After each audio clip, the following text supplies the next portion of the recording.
देखिए आज का जो टॉपिक है Kepler's law. Basically Kepler's law है क्या? केपलर्स नाम का एक साइंटिस्ट था, उसने 3 लॉ लिखे।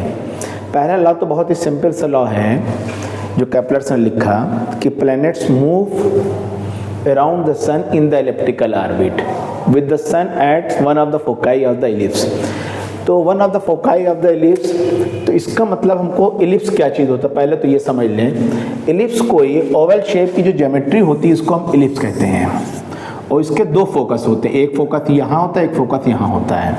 सो ellipse is made of 2 foci.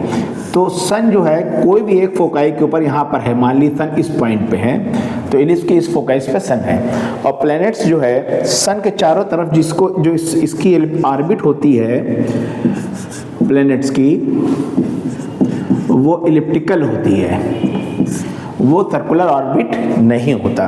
तो इसका मतलब कॉमन सेंस की बात है, जब ये इलिप्टिकल ऑर्बिट है और सन एक टाइम में ये सन के दूर रहेगा और एक समय में ये सन के करीब रहेगा। तो यहाँ से सेकंड लॉ सोचने के ऊपर हम मजबूर कर जाते हैं। फर्स्ट लॉ तो उसने कह दिया कि सन के चारों तरफ जो प्लैनेट्स हैं उनकी जो ऑर्बिट्स होती है वो इलिप्टिकल होती है। This is meaning of the elliptical orbit.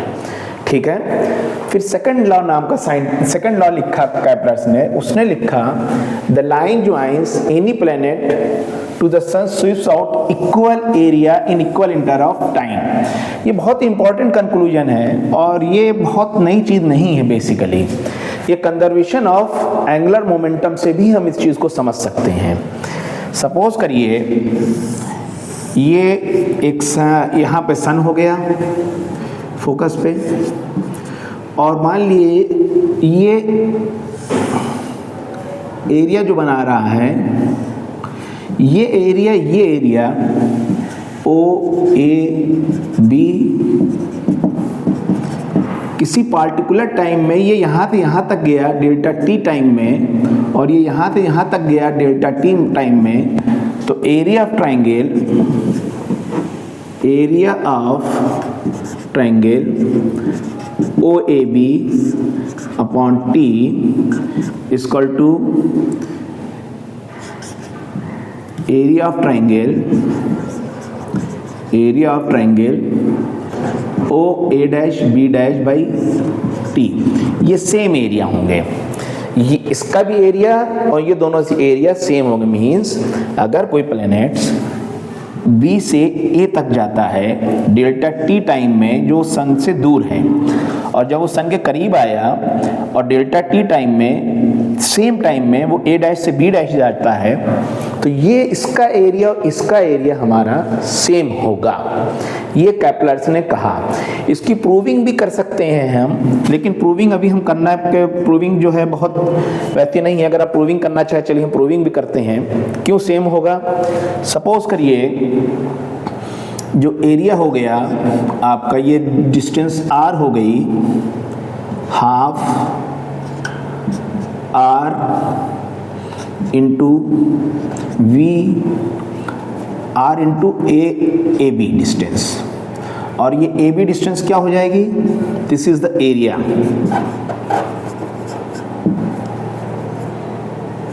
ये हमारा एरिया हो गया ए बी। मान लीजिए दूरी r है, हम प्रूविंग भी करा दे रहे हैं, कोई बहुत बड़ी चीज़ नहीं है।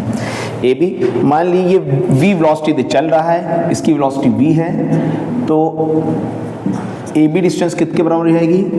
ए बी बराबर क्या हो जाएगा? v इंटू डेल्टा टी हो जाएगा। So this is equal to half into r into V into delta T. ये एरिया हो गया, v इंटू डेल्टा टी क्योंकि ये डिस्टेंस हो गई। अब हम एरिया डिवाइडेड बाई टाइम है, तो एरिया अपॉन टाइम अगर हमने लिखा, एरिया अपॉन डेल्टा टी करा, तो ये आ गया half into R into V into delta T upon delta T. ये भी कैंसिल आउट हो गया। It means half R cross V, area cross product होता है, वेक्टर क्वांटिटी है एरिया। तो दिस इज हम ये आ गया। ये आर क्रॉस वी है क्या? अगर हम गौर से देखें तो हम m से अगर ऊपर नीचे मल्टीप्लाई कर दें, अगर हम m से ऊपर नीचे मल्टीप्लाई कर दें, मेरे ख्याल से हम इधर लिख सकते हैं, इस साइड में आ गए, इतना तो हमने लिखा। अब हम m से अगर हम ऊपर नीचे मल्टीप्लाई कर दें, तो अगर हम m से ऊपर नीचे मल्टीप्लाई कर दें तो ये क्या हो जाएगा, area divided by delta T equal to half r cross M V upon m। और r क्रॉस एम वी किसके बराबर होता है, ये होता है एंगुलर मोमेंटम के, that is half l into V. और ये क्या होगा, एंगुलर मोमेंटम क्या होगा, कांस्टेंट होगा। क्यों कांस्टेंट होगा, क्योंकि टॉर्क और रेडियल वेक्टर, जो टॉर्क ग्रेविटेशनल फोर्स क्रिएट कर रहा है, torque will be zero, torque will be zero. क्यों टॉर्क जीरो होगा, ग्रेविटेशनल फोर्सेस, अब इसके अंदर अगर हम देखें, इस प्लेनेट में देखें, टॉर्क विल बी जीरो, क्योंकि रेडियल वेक्टर और फोर्स के बीच जो आपस में जो डायरेक्शन है वो एंटी पैरेलल है। ये कोई force torque create, central force कोई टॉर्क क्रिएट नहीं कर रहा है। Central force does not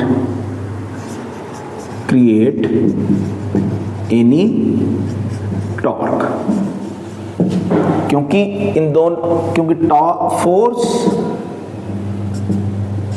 and radial vector are anti parallel to each other. तो इसका मतलब ये जो हमारा हो गया, area upon delta T is equal to constant. Areal velocity इसको कहेंगे हम, एरियल वेलोसिटी इज कांस्टेंट। इस पूरी चीज को कह देंगे हम areal velocity is constant. This is aerial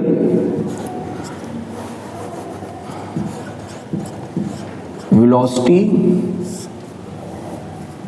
is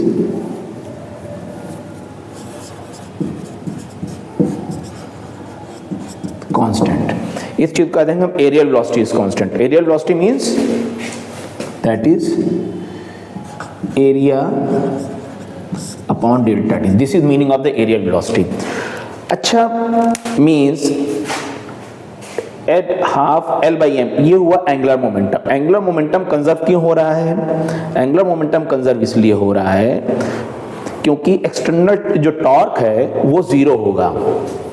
जब कहीं पे कोई एक्सटर्नल टॉर्क नहीं करता है तो law of conservation of angular momentum says the angular momentum is conserved, so this will be constant, tau will be zero. Why tau is zero, again I am repeating it, because central forces does not create any torque. F and R are anti parallel to each other. F और R आपस में एक दूसरे के anti parallel हैं, means gravitational force ये हुआ और R ये हुआ, तो इन दोनों के बीच एंटी पैरेलल डायरेक्शंस हो गई। That is why the torque is zero. इसका कंक्लूजन हम इस तरह से और भी यूज कर सकते हैं, जब एरियल वेलोसिटी इज कांस्टेंट, ये तो थोड़ा सारा वैसा है, कैलकुलेटिव है, इसको और हम समझने के लिए और आसानी से समझने के लिए इसको हम बताते हैं कि सपोज करिए एरियल वेलोसिटी इज कांस्टेंट, उसका कंक्लूजन क्या होता है। कंक्लूजन ये हुआ कि अगर ये सन यहां पे है,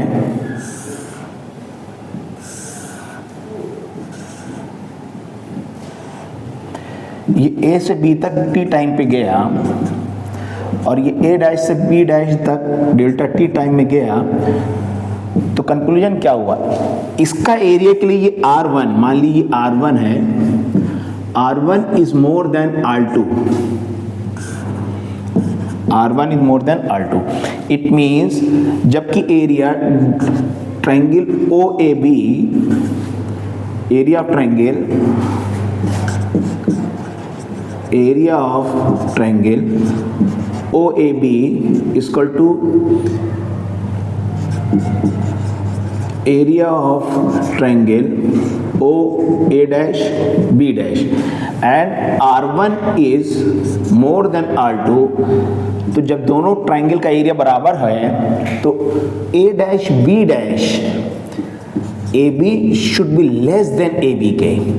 ये तभी होगा कि ये सेम टाइम में AB दूरी कम होगी और A डैश B डैश ज़्यादा होगी। इसका कंक्लूजन हमने ये लिखा कि planets move faster when it come closer to the sun, means A dash B dash की जो वेलोसिटी होगी, A डैश और B डैश की भी जो प्लैनेट्स की वेलोसिटी होगी वो इस वाली वेलोसिटी से ज़्यादा होगी। इट मींस यहाँ पर अगर हमने वेलोसिटी V1 माना और यहाँ पे वेलोसिटी प्लैनेट्स की V2 माना, it means V2 will be more than V1।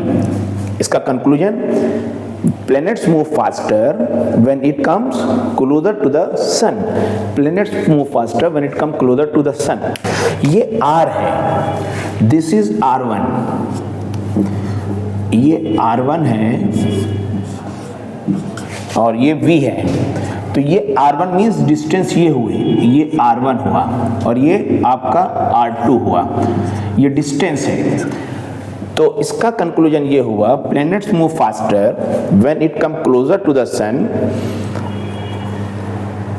Then when it is far away from the sun. दो कंडीशन में प्लैनेट्स की वेलोसिटी का हमने निकाला। क्लियर ये चीज। और जनरली अब आप देखिए कितना खूबसूरत सा एक डिसीजन रिलेशन आ गया। क्या इस तरह के क्वेश्चन हमने law of conservation of angular momentum पे नहीं करे हैं? इस तरह के क्वेश्चन हमने definitely law of conservation of angular momentum पे करे हैं। किस तरह से करे हैं? आइए हम लोग पहले के न्यूमेरिकल के ऊपर जो law of conservation of angular momentum है उससे कैपलर्स सेकंड लॉ के ऊपर कुछ चीजों को हम ध्यान से सोचते हैं। और ये क्वेश्चन नीट में भी पूछा गया है इसी से, क्योंकि अभी हम रोटेशन के कंजर्वेशन ऑफ एंगुलर मोमेंटम का क्वेश्चन हम कैपलर सेकंड लॉ से कंक्लूड करते हैं। कैपलर सेकंड लॉ के according planets move faster when it come closer to the sun, और जब हम डिस्टेंस r को घटा देंगे तो इसकी वेलोसिटी बढ़ जाएगी। यही क्वेश्चन आपका नीट में पूछा गया था। कैसे पूछा गया था? That I will see you, I will let you.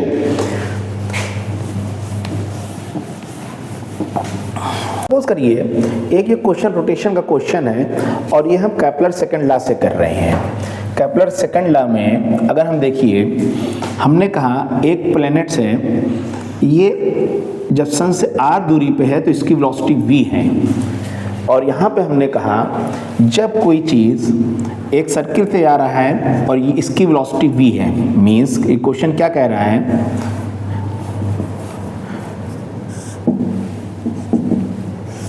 कोई एक ऑब्जेक्ट एक टेबल पे रखा है और v वेलोसिटी से टेबल पे रोटेट कर रहा है उसकी, और यहाँ पे एक होल है, उससे स्ट्रिंग नीचे जा रही है और ये दूरी r है।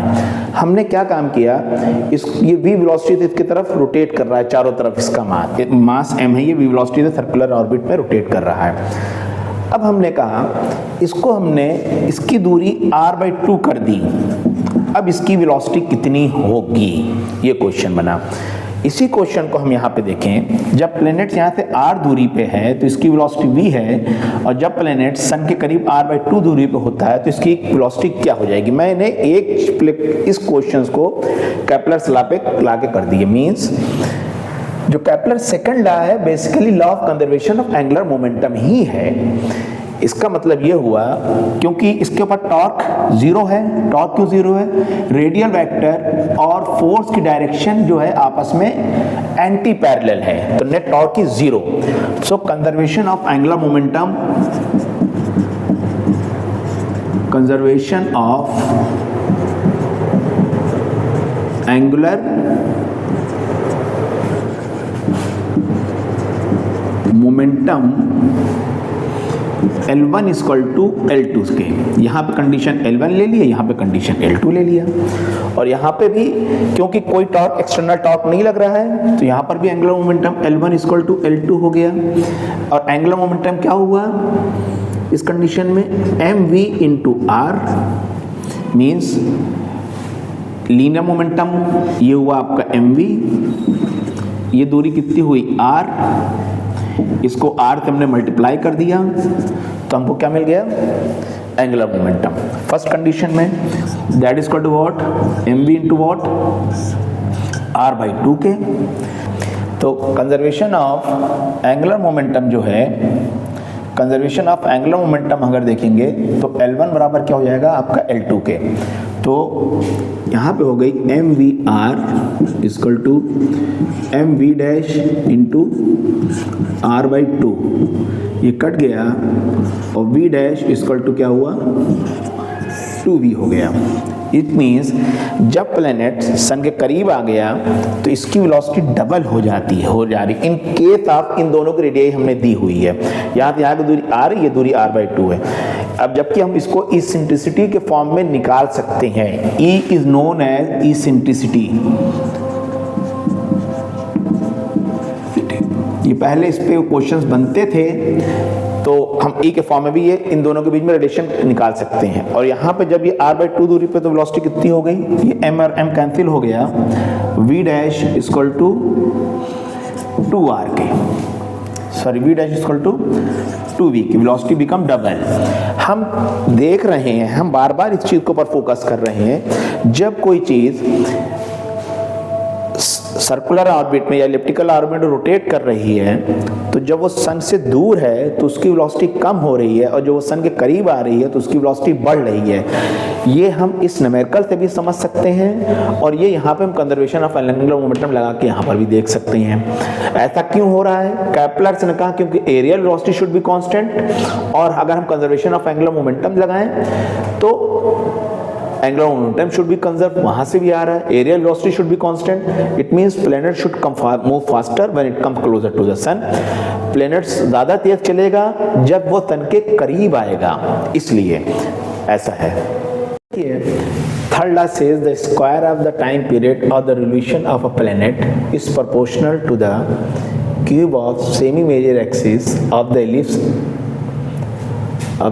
traced out of the planets। ये बेसिकली जो थर्ड लाइन उन्होंने दिया, इसको हम लोग पहले ड्राइव भी कर चुके हैं, हम लोग पढ़ भी चुके हैं ऑर्बिटल वेलोसिटी के कॉन्सेप्ट में, लेकिन क्योंकि कैप्लर्स ने लिखा है तो इसको हम एक बार एक्सप्लेन करें कैप्लर्स के हिसाब से, और फिर हम बताएंगे कि हमने इसको पढ़ा कहाँ पे है। क्योंकि एक ही चीज़ फिजिक्स में जब बार बार आती तो बड़ा मज़ा आता है उस चीज़ को समझने के लिए। अब सपोज करिए इसने कहा square of the time period that is equal to what, proportional to what, r³ mean distance. मान लिए कोई सन है और या ये दूरी r है, इससे इसकी दूरी कितनी हो गई, t square equal to what, kr³ के। इसको अगर हम y मान लें और इस पूरी चीज़ को x मान ले तो y equal to what, k into X. तो y वर्सेस x का जो ग्राफ हो जाएगा वो ये हो जाएगा, this is y versus x graph. यहाँ पे x बराबर क्या हो गया, r³ हो गया, और यहाँ पे y बराबर क्या हो गया, t स्क्वायर हो गया। खैर अब हम कहिएगा ये हमने पढ़ा कहाँ पे है, तो ये हमने पढ़ा यहाँ पे है कि जैसे ये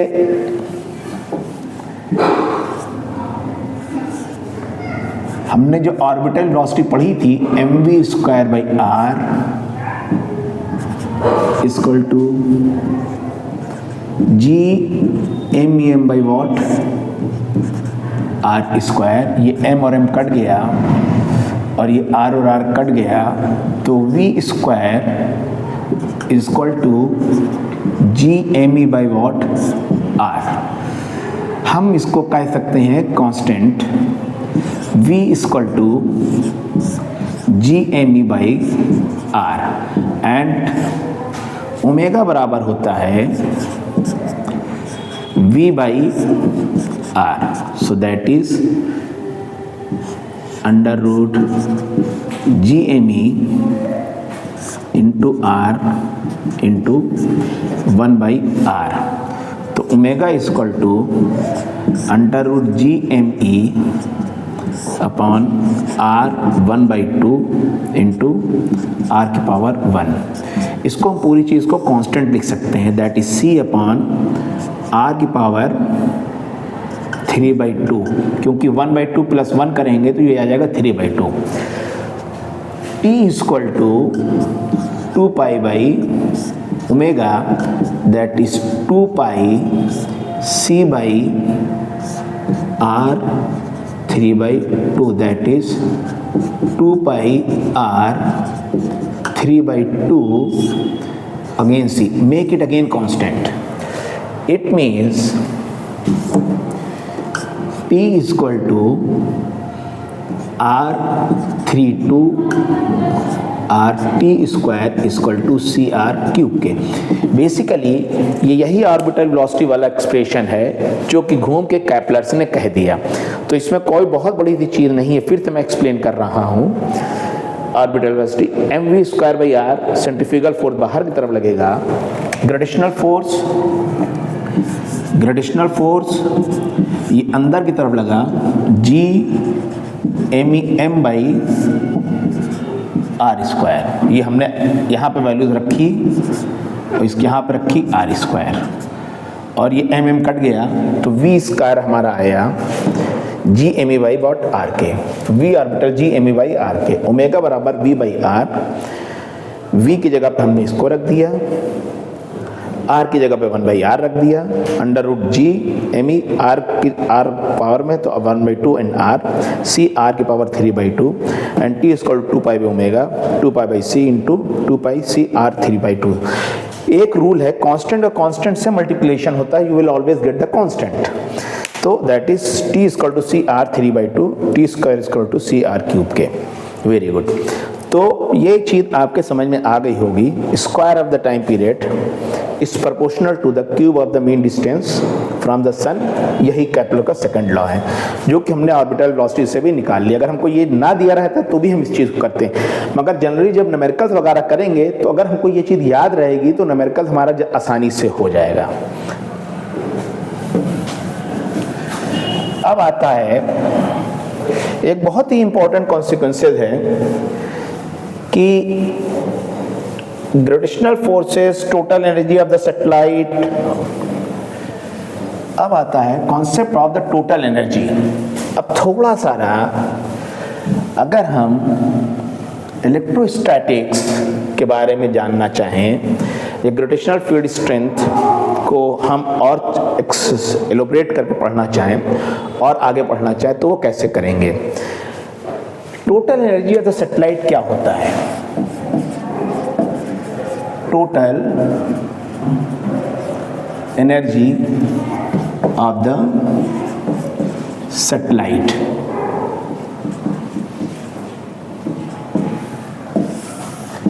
इसको कहते होते हैं। सपोज करिए कोई ये अर्थ है, इसके चारों तरफ एक सैटेलाइट मूव कर रहा है, तो इसके अंदर कौन कौन सी एनर्जी होगी? Total energy, gravitational potential energy plus rotational kinetic energy, that is -g m by what r plus half mv square. अगर हम रोटेशनल काइनेटिक एनर्जी कहते हैं so that is half i into omega square half mr square into v by R square का whole square, that is half mv square. किताबों में linear kinetic energy भी रख सकते हैं, कोई हर्ज नहीं है, दैट इज रोटेशनल काइनेटिक, हमने रोटेशनल का यूज किया है। तो half G M E by what R, this is equal to what? Total energy.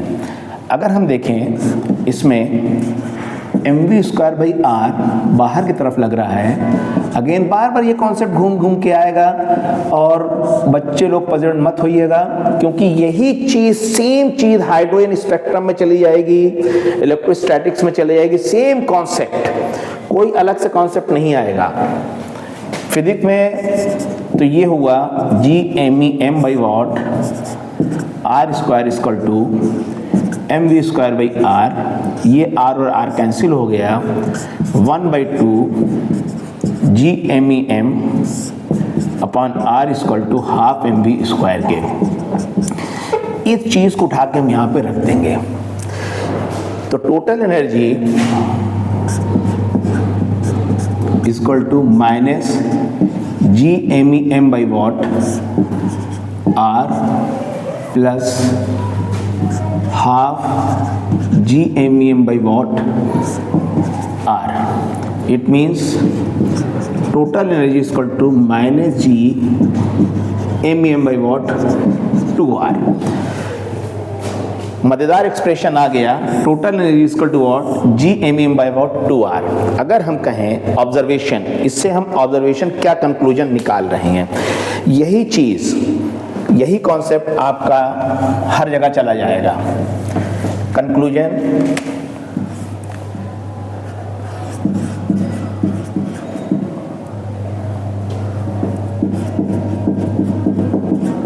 our final result, total energy is equal to negative of kinetic energy is equal to half of gravitational potential energy। ये हमारा एक conceptual question बन गया। Means क्या हुआ, if gravitational potential energy is किसी चीज़ की -27.2 joule है या इलेक्ट्रॉन वोल्ट है, तो उसकी काइनेटिक एनर्जी कितनी, इफ ग्रेविटेशनल पोटेंशियल माइनस, तो टोटल एनर्जी कितनी होगी एंड काइनेटिक एनर्जी कितनी होगी। It means total energy is equal to half of gravitational potential energy by 2, that is -27 by divided by 2 -13.6 electron volt, और kinetic energy equal to minus half of the total energy, that is equal to -13.6 equal to +13.6। ये हमने जो 13.6 electron volt होती है वो hydrogen की होती है फर्स्ट एटम पे, हमने इसको न्यूक्लियाई के अंदर कन्वर्ट कर दिया इस क्वेश्चन को। यहाँ पे ग्रेविटेशनल पोटेंशियल एनर्जी की जगह पे वहाँ पे टर्म आ जाएगा electrostatics potential energy, gravitational potential energy की जगह पे टर्म आ जाएगा इलेक्ट्रोस्टैटिक्स पोटेंशियल एनर्जी, और and the same working will be there. हमने कहा कोई सैटेलाइट अर्थ के चारों तरफ मूव कर रहा है, उसकी gravitational potential energy -27.2 electron volt है, टोटल एनर्जी कितनी होगी और काइनेटिक एनर्जी कितनी होगी, ये एक हमने कंक्लूजन निकाला, उसके ऊपर तरह से एक न्यूमेरिकल हो गया। ये हमारा एक कॉन्सेप्ट यहाँ पे क्लियर हो जा रहा है। मीन्स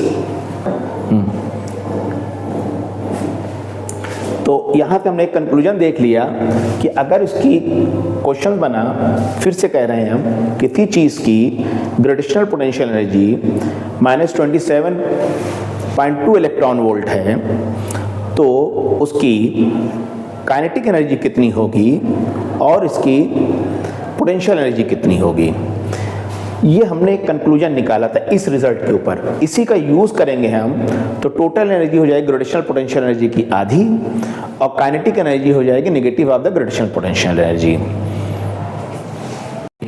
ओके, एक्स्ट्रा पॉइंट में आज हम कुछ अलग से देखते हैं कि ग्रेविटेशनल फोर्स के साथ साथ हम इलेक्ट्रोस्टैटिक फोर्स का भी स्टडी करते हैं कि ग्रेविटेशनल फोर्स और इलेक्ट्रोस्टैटिक फोर्स में कौन ज़्यादा स्ट्रांग होता है और क्यों होता है, उसका रीज़न भी जानने की कोशिश करेंगे।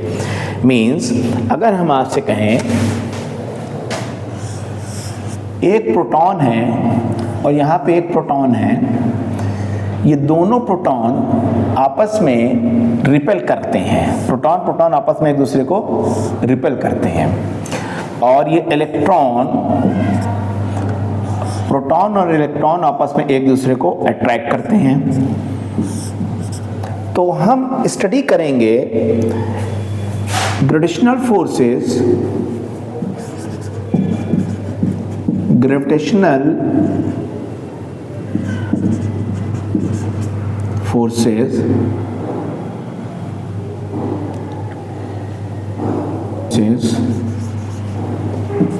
and electrostatic forces. For example, हम कहें प्रोटॉन और इलेक्ट्रॉन के बीच में लगने वाला ग्रेविटेशनल फोर्स कितना होगा। मान लिए दोनों कोई r दूरी पर रखे हैं, ठीक है। तो इन दोनों के बीच में जो लगने वाला ग्रेविटेशनल फोर्स होगा वो G mass of proton mass of electron upon are square. तो ये जो G है यहाँ पे ये 6.67 इंटू 10⁻⁻11 है। मास ऑफ प्रोटॉन जो होगा वो होता है 1.67 इंटू 10⁻⁻27 kg और इसका होता है 9.1 इंटू 10⁻⁻31 kg। मान लीजिए ये मास बहुत ज़्यादा भी कर दें, हम कुछ भी कर दें, तब क्या होगा? ये जो ग्रेविटेशनल फोर्स कांस्टेंट है इसकी वैल्यू बहुत कम है, इसकी वैल्यू बहुत कम है। अगर हम यही फोर्सेस इलेक्ट्रोस्टैटिक फोर्सेस को देखेंगे, Fe देखें तो that is K mod of Q1 into mod of Q2 upon are square. हमने मॉड इसलिए लिया है, ये इलेक्ट्रोस्टैटिक फोर्सेस होता है। यहाँ पे जो K की वैल्यू है Fe है ये 9.0 इंटू 10⁻9 है और ये 1.6 इंटू 10⁻⁻19 इंटू 1.6 इंटू 10⁻⁻19 है। अब आप लोग मैटर ऑफ कॉमन सेंस अपने दिमाग से सोच के बताइएगा थोड़ा सा। अगर सपोज करिए हम यहाँ पे इसको भी 1 ले लें, इसको भी 1 ले लें, assume that the mass of the proton is 1 kg, mass of the electron is 1 kg, charge on the proton is 1 coulomb and charge on the electron is 1 coulomb. अगर हम दोनों को कंपेयर करें, इसके अलावा भी, क्योंकि ये तो एनसीईआरटी की वर्डिंग है, find out the ratio between Fe and Fg। अगर हम Fe और Fg का पहले रेशियो निकालते हैं, क्योंकि एनसीईआरटी की वर्डिंग के क्वेश्चन पूछे जाते हैं, तो Fe बाई Fg का अगर हम रेशियो निकालें, दोनों को डिवाइड कर देंगे हम, तो this is 9.0 into 10⁻9, 1.6 into 10⁻⁻19 into 1.6 into 10⁻⁻19 upon are square upon 6.67 into 10⁻⁻11 into 1.67 into 10⁻⁻27 again 9.1 into 10⁻⁻31 into r square. तो ये कट के आ जाएगा Fe बाई, इसको याद करना पड़ेगा आपको, कैलकुलेशन एग्जाम में आप कर नहीं पाएंगे, कैलकुलेशन एग्जाम में आप कर नहीं पाएंगे। तो इसका जो आंसर आ जाएगा, इसका जो आंसर आएगा 2.4 इंटू 10⁻34, इन दोनों का ratio 2.4 into 10⁻39, it means Fe 2.4 into 10⁻39 into Fg के। ये रेशियो याद कर लीजिएगा, इलेक्ट्रॉन और प्रोटॉन के बीच में लगने वाला ग्रेविटेशनल फोर्स और इलेक्ट्रोस्टैटिक फोर्स के रेशियो के तौर पे। लेकिन हम आपसे पूछें, ये तो एक जनरल हमने रिलेशन निकाली, ये एनसीईआरटी में दिया गया है, ये इसमें कोई अलग से नहीं है। अगर हम कहें ग्रेविटेशनल फोर्सेस वीक फोर्सेस होता है, तो क्यों वीक फोर्सेस होता है ग्रेविटेशनल फोर्सेस, क्यों इतना कम है? अब इसका रीजन ये एज्यूम हाइपोथेसिस, ये हाइपोथेसिस को सच मत समझ लीजिएगा। सपोज करिए ये 1 kg मास है और ये भी 1 kg मास है, ये 1 मीटर की दूरी पर रखा हुआ है, ये 1 कूलम चार्ज है और ये 1 कूलम चार्ज है, ये 1 मीटर की दूरी पे रखा हुआ है। इन दोनों के बीच जो लगने वाला फोर्स होगा Fg, G m1 into m2 by what are square 6.67 into 10⁻11 into 1 upon 1 का होल स्क्वायर। ये इलेक्ट्रोस्टैटिक फोर्स है।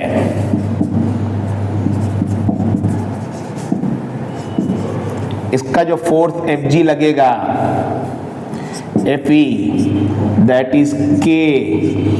हमने यहाँ पर nature of charges, nature of positive negative charge कुछ नहीं लिया। मान ली पॉजिटिव ले लें या नेगेटिव ले लें, क्योंकि ये अट्रैक्टिव इन नेचर, तो पॉजिटिव नेगेटिव अट्रैक्ट करता है। यहाँ पे मॉड क्यों लिया जाता है? क्योंकि यहाँ पे वैल्यूज में हम सिर्फ साइन रखते हैं। मान लीजिए 1 कूलम है, ये -1 कूलम है, दिस इज C मतलब coulomb, so this is 9.0 into 10 की power 9 into 1 into 1 upon what 1 का होल स्क्वायर। अब बताइए कौन सा फोर्स ज्यादा हुआ? ये जो ग्रेविटेशनल कांस्टेंट है इसकी वैल्यू बहुत कम है, 10 की पावर -11 है, और इसकी वैल्यू बहुत ज्यादा है K की वैल्यू। और इसी तरीके से जब हम आगे पढ़ेंगे तो वहां पे μ0 वगैरह की वैल्यू 10 की पावर -7 आ जाएगी, वो भी इसके कंपैरिजन में ज्यादा है। अगर हम इस चीज को देखेंगे, ग्रेविटेशनल फोर्सेस को देखेंगे, तो ग्रेविटेशनल फोर्सेस के जो G की वैल्यू है वो 6.67 इंटू 10 की पावर -1 है। इसके वजह से ग्रेविटेशनल फोर्स कम हो जा रहा है, इस कांस्टेंट की वजह से। इसको नेग्लिजिबल कहें या वैल्यूज कम हो जाए, कुछ भी कह सकते हैं आप। तो ग्रेविटेशनल फोर्सेस जो है G की वैल्यू कम हो जाने की वजह से हमारा बहुत ज्यादा मैटर नहीं करता। और यहाँ पे जो K है वो 9.0 इंटू 10 की पावर 9 है। ये जो K है वो 9.0 इंटू 10 की पावर 9 है, इसलिए कूलम्ब फोर्सेस हमारा मैटर करता है। अगर हम आपसे कहें इसी क्वेश्चंस में, देखिए फिजिक्स में क्वेश्चन कुछ भी बन सकते हैं। अगर हम इस क्वेश्चन में इस तरह से कहें, prove that the gravitational forces are proportional to the square of the mean distance of two planets when they are contact with each other. तो अब हम इसी चीज के नेचर को दूसरे तरीके से कन्वर्ट कर सकते हैं। यहां पर हमने r दूरी दे दिया है और हम क्वेश्चन पूछ रहे हैं क्या? Gravitational forces is proportional to the square of mean radii of the planets. Inversely proportional to r square मैं नहीं कह रहा हूं, square of the mean radii of the planets. तो ये क्वेश्चन थोड़ा देखने से अटपटा है, लेकिन हम मास को देखते हैं, मास m ही लेके क्वेश्चंस का कैलकुलेशंस करा जाएगा। 1 kg 2 kg 3 kg कुछ भी आप करिए। देखिए आज के लिए इतना काफी है, और फिर हम लोग नेक्स्ट लेक्चर में जरूर मिलेंगे। और आप लोग देखते रहिए, आप लोग अपने क्वेश्चन भी पुट अप करना चाहें तो कर सकते हैं।